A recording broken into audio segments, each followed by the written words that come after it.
이 시기에 본인의 공부량을 늘리는 선택은 별로다.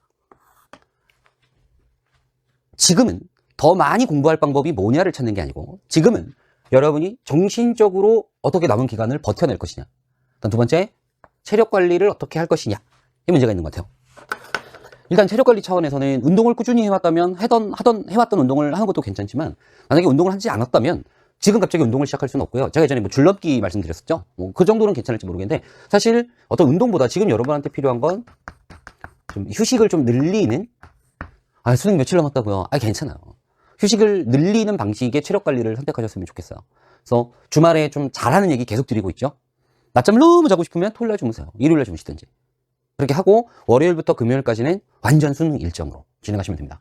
공부량을 늘리지 말고 마음 편히 먹고 좀 쉬어라. 이 말이 여러분에게 체념과 포기를 동용하는 건 아니에요. 이 태도로 얻을 수 있는 건 아무것도 없어요. 지금 현재 우리가 할 수 있는 게 많지 않다고 하더라도, 또는 여러분은 이미 마음속에 어떤 결과를 본인이 예측하고 있다고 하더라도 자기가 자기를 기만해야 돼요. 어떨 때는 자기를 속이는 게 되게 나쁜 것 같지만, 또 어떨 때는 자기를 속이는 것이 가장 좋은 선택일 수가 있어요. 내용이 뭐고 상황이 어떠냐에 따라서 달라지는 거예요. 이건 위험해. 하면 안 돼. 근데 많은 사람을 위해선 내가 희생돼서라도 해야 돼. 이런 어떤 갈등 상황에 놓였을 땐 분명히 자기 안에 그 위험한 걸 하지 말라는 목소리가 있을 거예요. 그럼 자기한테 아니야, 위험하지 않아, 물에 뛰어들어서 저 사람을 구해야 돼 라고 자기를 속여야 되는 거죠. 그러니까 자기 기만이라는 것이 꼭 나쁜 것은 아니다. 이미 지금부터 남은 기간까지 우리는 철저하게 우리 안에서 울려나오는 부정적인 목소리들에 귀 기울이지 않고, 부정적인 전망과 뭐 이런 것들에 관심 주지 않고, 그들을 철저하게 외면하면서 내 안에 좀 못난 내 모습이 있을 수 있어요. 좀 찌질한 나의 측면이 있을 수 있죠. 거기 관심 주지 마세요. 그냥 무시해버리세요. 난 너무 고귀하고 너무 잘났게 돼. 내가 갈 길만 바라보면서 그 길을 가셨으면 좋겠습니다. 그래야 우리는 평온함을 유지할 수 있어요. 이게 심장이 툭툭툭 이렇게 뛰고, 뭔가 머릿속에서 부정적인 생각이 나고, 달력을 보니 점점 줄어들고, 이 상황에서 평온함을 유지한다는 건 정말 힘듭니다. 그래서 첫 번째, 자기를 속여라. 부정적인 얘기를 하는 나를 속여라. 분명 여러분 안에 삐딱한 나가 있을 거예요. 좀 찌질한 나가 있을 겁니다. 자꾸 여러분의 약점을 잡고 물고 늘어지는 내가 있을 거예요. 무슨 한 번 물면 놓지 않는다는 것처럼 계속 끊임없이 환기되면서 여러분을 괴롭힐 거예요. 또는 여러분이 한 실수, 여러분 안에 있는 그 찌질한 자아가 계속 그걸 환기시키면서 넌 이런 실수도 했었잖아, 무슨 문제가 많은 거야, 이런 것들. 또는 꼭 약점이나 실수가 아니더라도 내가 과거에, 올해 좀 공부를 열심히 하지 않았다는 자책, 이런 걸 계속 환기시키면서 여러분을 힘들게 하는 자아가 있을 거예요. 그 못나고 찌질한 자아의 말에 귀 기울이지 마세요. 그냥 그러라고 하세요. 너 지져라. 대신에 나는 내 안에 고귀한 나를 믿고, 정확하게 말하면 자기 확신이고요. 조금 섬세한 걸 붙이면 자기 공부 확신이에요. 지금까지 여러분들이 이 수능에 초점을 맞춰서 공부한 내용이 있죠. 그것에 대해서 매일같이 확신을 심어주셔야 돼요. 이런 생각이 올라올 때 누구세요? 찌질아 꺼져라 이러면서, 이 못난 놈아 네가 할 수 있는 건 그거밖에 없냐. 자기 안에서 그 떠드는 걸 완전 찍어 누르면서 내 공부가 옳았다, 난 잘해왔다, 잘 될 것이다. 그리고 끊임없이 그런 자신을, 지금까지 버텨온 자신을, 그리고 지금 이 순간도 끝없이 싸우고 버티고 있는 자신을 마구 칭찬해 주세요. 좀 더 구체적으로 말씀을 드리면, 이런 생각이 자꾸 올라오면 뭘 하게 되냐면 특정 과목 위주의 공부를 하게 됩니다. 또는 짧은 시간에 공부하는 내용을 교체해요. 영어 좀 하다가, 수학 조금 하다가, 국어 조금 하다가. 불안해서 그런 거예요. 자기 확신이 없어서 그런 거죠. 근데 이 이면엔 또 뭐도 도사리고 있냐면요, 성적을 조금이라도 더 올리기 위한 뭔가가 있을 거라고 하고 이걸 찾고 있어요. 네, 어떤 문제가 생겼을 때, 이건 나중에 여러분들 대학을 가셔서 또 사회에 나오셔서 이 사람과 내가 평생을 함께 할 사람이냐 아니냐를 판단할 때 중요한 기준이 하나 있는데, 이게 저의 기준이니까 참고만 하세요. 일이 터졌을 때, 문제가 생겼을 때 원인을 어디서 찾는지를 보면 같이 갈 사람인지 버려야 될 사람인지 저는 판단할 수 있어요. 대체로 자기의 문제의 원인을 어디서 찾나요? 밖에서 찾아요. 남 탓을 해요. 누구 때문에, 누가 뭐 해서. 근데 정말 진지하게 자세하게 생각해 보면 그게 이유가 될 수는 있겠지만 그게 이유가 되게 만든 건 결국 나예요. 책임은 나한테 오게 돼 있어요. 또 어떤 사람이 어떤 문제가 생겼을 때 스스로 그 책임을 지려고 하고 그 문제의 원인을 자기 안에서 찾으면 이 사람은 같이 갈 만한 사람이에요. 근데 늘 남 탓만 하는 사람이 있어. 그러니까 뭔가를 밖에서 찾는 게 몸에 붙은 거예요. 그런 사람은 오래 같이 가기 힘듭니다. 그러면 문제의 원인을 안에서 찾는다는 말은 해결책도 결국 어디 있다는 거예요? 내 안에 이미 있다는 거예요.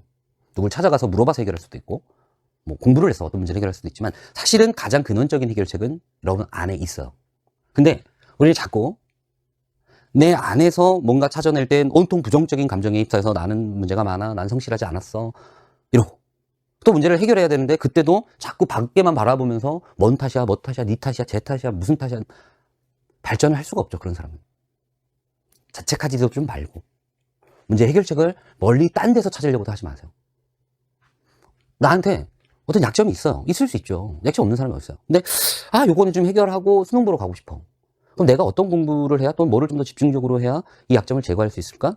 그 부분에 조금 더 시간 투자하고 그 부분을 조금 더 많이 하는 건 괜찮지만 하루 종일 그것만 또는 그것 조금 하다가 또 생각 바뀌어서 또 딴 거에 또는 어디서 누군가가 그걸 해결해 줄 것이라고 생각하고 너무 큰 기대를 가지고 강의를 듣는다든지 좋은 방법이 아닌 것 같아요. 성적을 조금이라도 더 올리기 위해서 뭔가를 찾으려고 하지 마시고 지금까지 했던 것을 잘 정리하려고 하셔야 됩니다. 지금 아주 새로운 걸 뭔가 배워서 갑자기 수능 점수가 점핑할 거야. 그건 잘못된 생각이고요.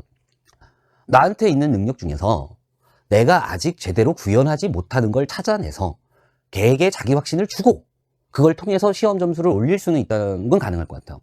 왜냐면 갑자기 안 하던 동작을 하라 그러면 못해요. 근데 내가 은연중에 하던 동작이야. 근데 그걸 좀 다듬어서 좀 잘할 수 있게 해보래. 그럼 그거는 좀만 노력해도 할 수 있죠. 저 학생들한테 얘기해요.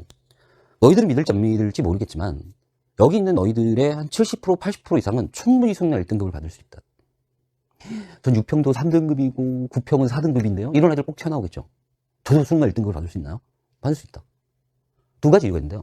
첫 번째, 이게 좀 슬픈 얘기긴 한데 수능날 시험 못 보는 아이들이 많아요. 그러니까 실력은 충분히 되는데 시험을 못 보는 거예요, 가서. 그럼 걔를 역으로 추정해보면 그 학생이 한 20일 정도 남았을 때 뭘 했을까? 시험 못 볼 준비를 한 거예요. 제가 굳이 이렇게 힘들게 조회 종례를 이렇게 하는 이유는 그걸 좀 막고 싶은 거예요. 근데 9평에 수능 1등급 받았던 아이들이 과연 수능날 1등급이 보장되어 있느냐? 전혀 그렇지 않습니다. 불안에 빠져 있으니까.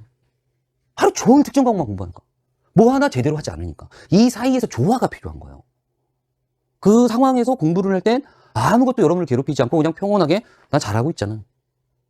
근데 이 소중한 20일을 이제 17일이죠. 이 17일을 너무 아깝게 날리는 학생들이 많아요. 자, 첫째 이유, 수능날 의외로 시험 못 보는 아이들이 많다. 다음 두 번째 이유, 수능 시험이기 때문에 수능에 맞게 공부했다면 생각보다 점수 잘 나올 수 있어요. 이게 그런 게 있어요. 수능날 읽으시고 떨리고 하는데 불안한데 제 실력이 나올 수 있을까요? 원래 진짜 실력은요, 약간 긴장된 상황, 이 막 아드레날린이 막 이렇게 막 분출되는 상황에서 부지불식간에 나오는 게 진짜 실력이에요. 이렇게 생각해가지고 이렇게 하는 게 아니고. 그러니까 여러분한테 뭔가 쌓여 있고 그 쌓인 것을 잘 마무리한다면 수능날 긴장은 되겠지만 그 긴장이 여러분의 집중력을 굉장히 높여줄 겁니다. 그래서 평소 같았으면 틀릴 문제를 답을 찾게 해줄 수 있어요. 실제로 수능날 되게 어려운 문제에 답을 찾은 학생들을 나중에 만나서 인터뷰를 해보면 그게 어떻게 풀었니? 그러면 잘 기억을 못해요. 근데 그냥 답만 찾았대요. 답인 것 같아서 그냥 빨리 결정했대요. 그런 자신을 믿으셔야 돼요. 제일 중요한 건 뭐다? 자기 확신, 자기 공부에 대한 확신. 근데 이건 누가 심어줘야 된다? 본인이 본인에게 계속 힘을 줘야 돼요. 잘하고 있어. 잘해왔잖아. 그럼 너 지금 이렇게 잘 버티고 있잖아. 누군가가 들려주는 말도 중요하겠지만 자기한테 해줘야 돼요. 자기 애가 과하면 남을 비하하고 남에게 상처 주고 그럴 수가 있지만 어느 정도의 자기 애는 여러분이 가지고 있는 능력을 끌어올리게 해줄 수 있어요. 이 시기가 그게 필요하다. 자, 어디 먼 데서 기가 막힌 해결책을 찾으려고 하지 말자. 자, 됐고요.